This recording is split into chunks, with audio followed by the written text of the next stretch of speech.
はいどうも、菊の井の室田でございます。今日はタケノコの土佐煮をやりたいと思います。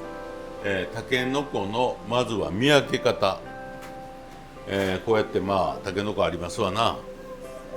で、ここが今これ紫ですわね。白子やったらこれ白いんです。もっと鮮度が掘りたてやったらこれピンク色してます。でだんだんこう、色が濃くなっていって、今紫ですけど最終的には黒になっていきます。朝掘りってよく書いてありますけども、いつの朝に掘ったかが問題で、朝に掘ることが別にいいことではなくて、朝に掘ってどんだけ時間が経ってるかっていう。タケノコいうのはこういうふうに着物の、襟みたいにこう重なってますね。この重なってるのがこうちょっとめくるとちょっと色が変わってるんですけども、これがタケノコは、取ってからでも伸びるんで、この、伸びたとこだけ皮がずれてラインが出てくるんです。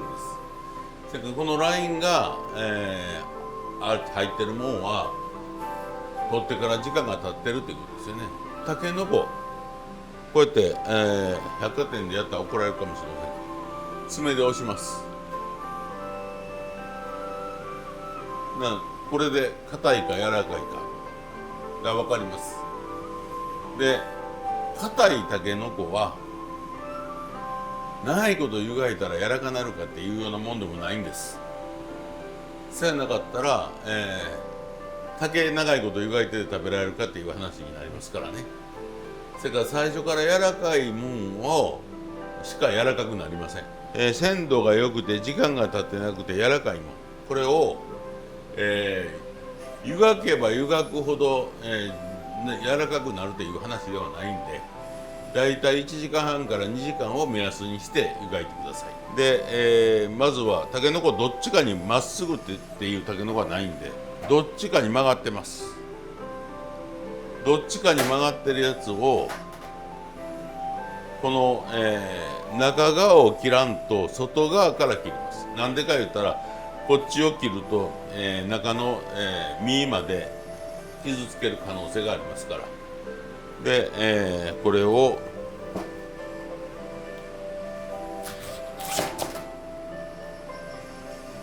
で、ここに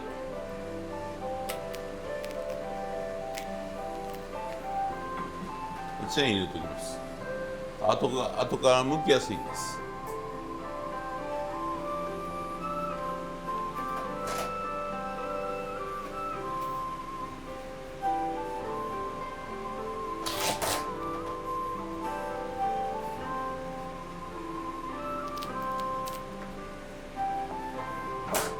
タケノコは、京都の、その落栽のタケノコなんかはタケノコの畑みたいなところでできてます。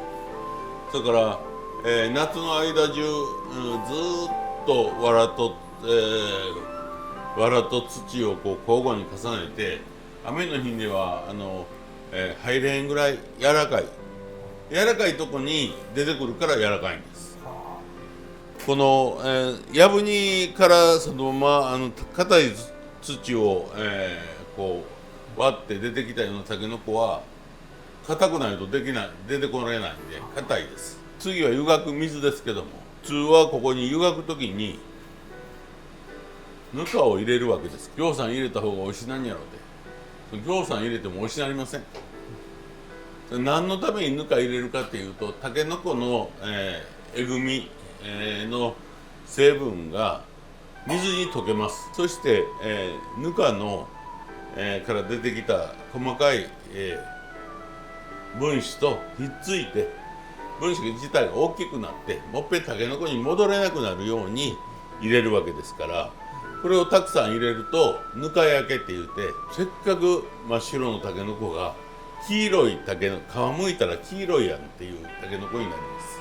鷹の爪、これよう入れますけども、鷹の爪もたくさん入れても一緒です。これ何のために入れるかって、昔は、冷蔵技術がない時にタケノコは、その水のまま湯がいた水のまま冷まさないかんので、その間に、水が悪くなるということがありますから、その水につけたまま、その1日次使うまで置いとくっていうのは、これを鷹の爪入れとかへんなら、腐ります。そのために入れるんで、今別に鷹の爪をたくさん入れてぬかをたくさん入れてやる必要は全然なくて、でうちら料理屋ではどうしてるかって言ったら、ぬかをこのさらし布巾でこう水につけてこの中で揉みます。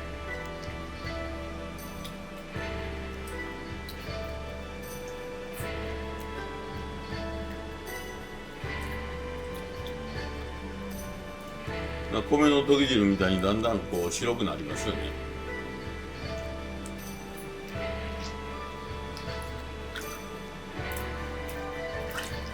これぬかなかったらどうするかという話。ぬかなかったら牛乳でも大丈夫です。それ牛乳を混ぜるってことですか？そうそうそう。牛乳で湯がいたらもったいないんだね。それは牛乳の分子と先ほどの何ですか、そのタケノコから出てきたのがくっつく。そうそうそうそう。日本のイタリアンとかフレンチの人は牛乳で湯がく。ぬか臭いでしょこれ。はい。それから洋食に使うときはぬか臭くない方がいいわね。まだミルク臭い方がいいわね。はい。一般家庭でなかなかぬか言うても、この頃ね、ぬか漬けするうちもなければ、別にスーパーにぬか売ってるわけと違うから、ぬかどこで買うんやっていう話になるでしょうね、多分。それからなかったらしょうがないよね。はい、こう真っ白系の水になりましたでしょ。はい、でたけのこを入れて、まあ一応ぬかこの鷹の爪も入れときますよ。それから産地で取りたてはもうぬかも鷹の爪もなく湯がかりますけども、たけのこは土から離して時間が経てば経つほどアクが出てきます。沸いてから1時間半ぐらいですね。でよくこの竹串がスッと通れば湯がけてるって言いますけども、嘘ですからそれからそんなもんこれでずっとやったらどんなたけのこでもスッと通りますよね。で1時間半も2時間も経ってこれが、スッと通らんようなたけのこやったら食べられませんから。なんか見極め方法はあるんですか？何？その竹串。もうすごい時間です。もう時間。1時間半から2時間でもう終わりです。もうそれ以上はなんぼ炊いてても柔らかくはなりません。でこれ湯がき上がって完全に冷ましたやつです。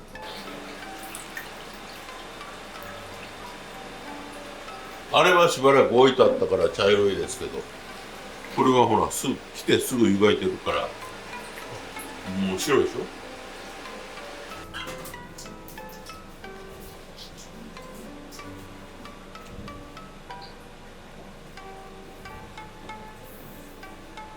でこうやって皮むくでしょ。でこれをここにある部分を姫皮って言いますね。で姫皮も、適当な大きさにこう切って、でこれを、こうやってある程度力で切っていくと硬い部分は切れませんから残って、これをこう、これが姫皮ですね。じゃこと山椒と入れて炊くとかね、そういうことに使いますね。今日はまあこれはやりませんけども、ここも、ここら辺まで硬いですからね、その柔らかくなったところら辺から切ります。それからこれも中開けたらまだ柔らかいですから、十分姫皮も取れますよねまだ。でこうありますとこの、まずは下処理としてたけのこのこのイボイボは取ります。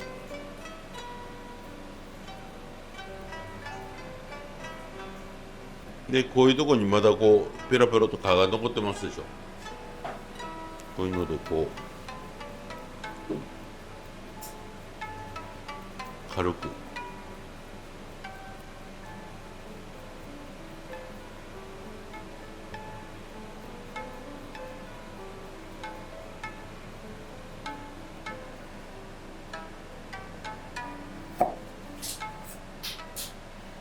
それはこういう一番底の、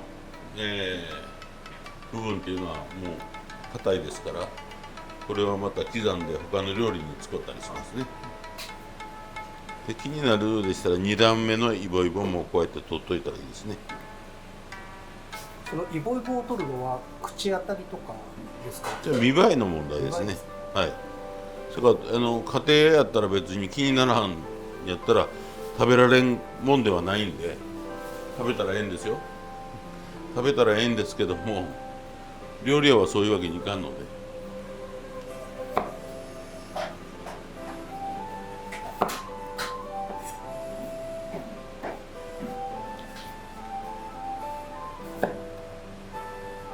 もうすぐ硬いタケノコやったらこうやってこうで、お年寄りがお見になるとかやったら両方にこう蛇腹に包丁入れます。もう同じ方向切ったらバラバラになりますからね。こっちはこう切ってこっちはこう切ってますから。で、まあまあ、あんまりタケノコを小さく切るのは私はあんまり好きと違うのでちょっと大ぶりにしますけども、でこの方もあんまり長すぎるようでしたらちょっと切ってもうて姫皮の方に入れてもうたらよろしいわな。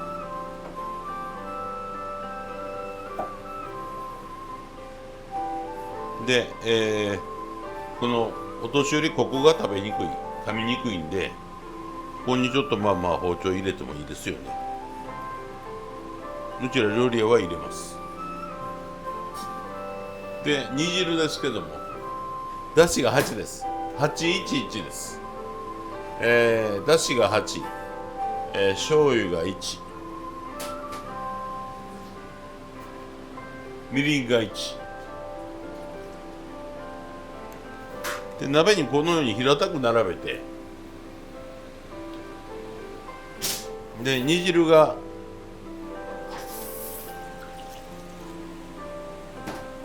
少ないようですけども、大体この811っていうのは煮しめるときはみんな811、それから肉じゃがとか煮しめるでしょ。肉じゃがも811やね。これは落とし蓋をすることによって煮汁が回りますから、これで、火につけて、何でも強火ですよ。弱火で炊くから失敗するんで、何でも強火でガーッと炊かんとものは美味しくならない。あと煮汁の量っていうのはだいたい炊くものの目方、炊くものが500グラムやったら 500cc の、煮汁っていうのがまあ基本やね。それから煮汁の量によってこの811は一緒でも煮汁の量が多すぎたらそれを煮しめたら味が濃くなるわね。なので同じ目方にするのがそうやね。大切だいたい家庭の奥さん方は煮汁の量が多すぎる。せっかくこう煮えてきたらちょっとだし多いわ言うて後で捨てはんの。はい、で後で捨てたら美味しい味が全部また捨ててしまうわね。はい、だんだん煮えて煮汁なくなってきました。これで土佐煮えからこれをこうもみ入れるわけ。かつお節一回ねチンした方がいいね。はい、もうほとんどこうやって水気なくなってきたら、水気ないでしょ。はい、水気なくなってきたらこのちょっとチンして水気を取ったカツオをこう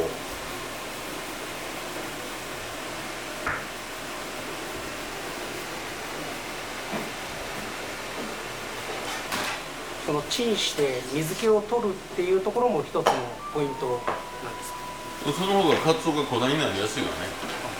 もうほら家庭で使うの細かいやつあるやん。はい。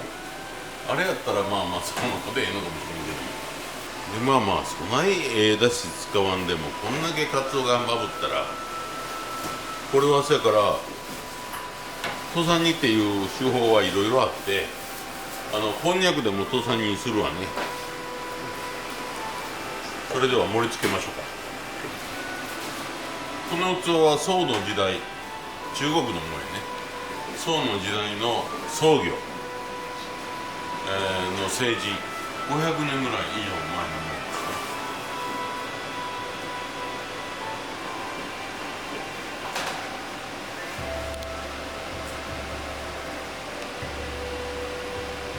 だから今こう荒っぽいような感じでガサッと入れてますけども、大体この、たけのこの土佐煮っていうのはそんな上品な料理でもないんで、あんまりきれいにきっちり持ったるとかえって気持ち悪い。それから木の芽もこの出盛りの木の芽をバッサリとのせて、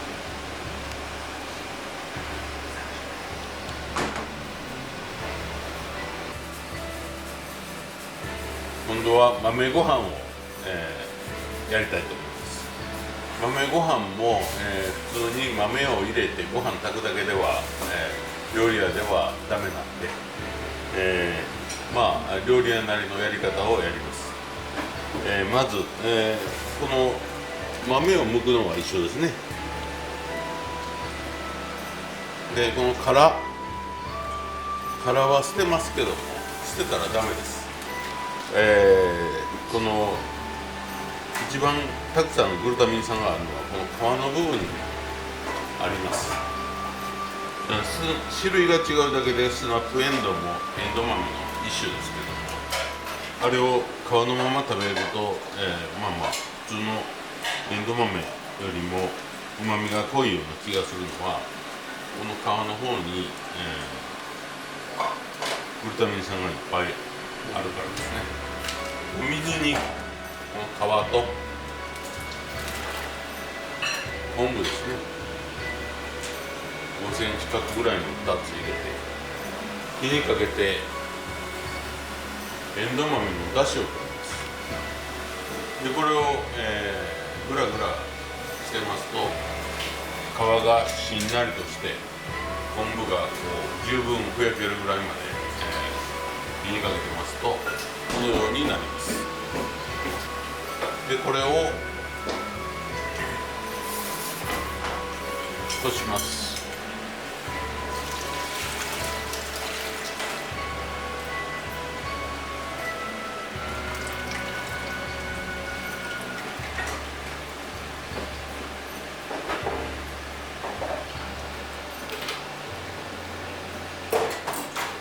これで結構うまみ成分が出てます。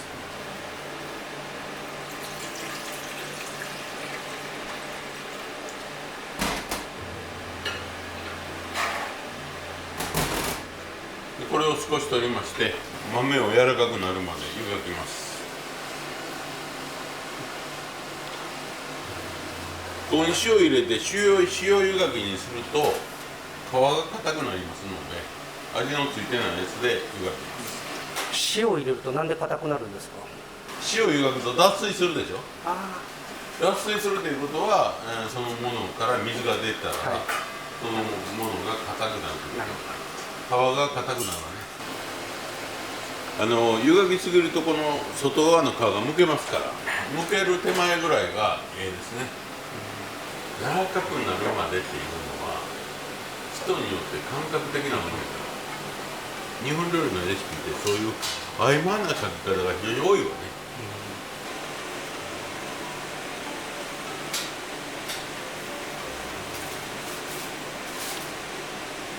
で軽く指で押して潰れる程度で、ここで塩を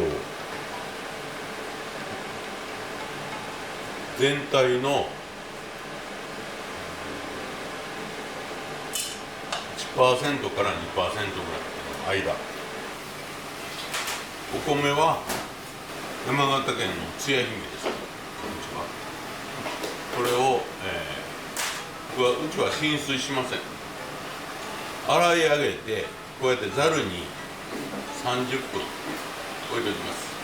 そうするとそこには残ってる水分でゆる量の水分を吸う、浸水しすぎたりするとご飯が柔らかくなったり硬くなったりしますけども、それから洗い上げて洗いごみを30分置くっていうのがうちの基本やね。それから洗い上げたお米が、カップ3やったらだしもカップ3、同量やね。酒おちょこ1杯ほど、塩何グラム、小さじ1。普通の豆ご飯やったらここで豆入れて生の豆入れて一緒に炊くでしょ、はい、そうするとまあ最初はええけども、もうしばらくすると豆がだんだんこう黒くなってきてネズミ色になるわね。ですか。青いものって色止めみたいな形ですぐに氷水に入れたり水に落としたりするじゃないですか、豆とかっていうのはそういう必要はない。豆の葉緑素はね一番強い。青菜は弱い。その豆は2回までの火では大丈夫。なんでその豆の葉緑素がそう色が飛ばないのかっていうのは誰が研究したらいいのになと思って今、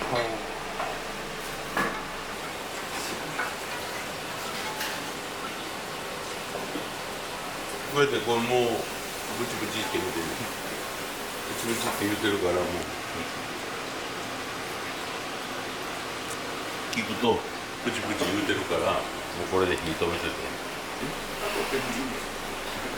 もう拭いてる時に蓋取ったらあかんけども圧力がかかってへん。もうここは圧力いらんやん。でこの段階で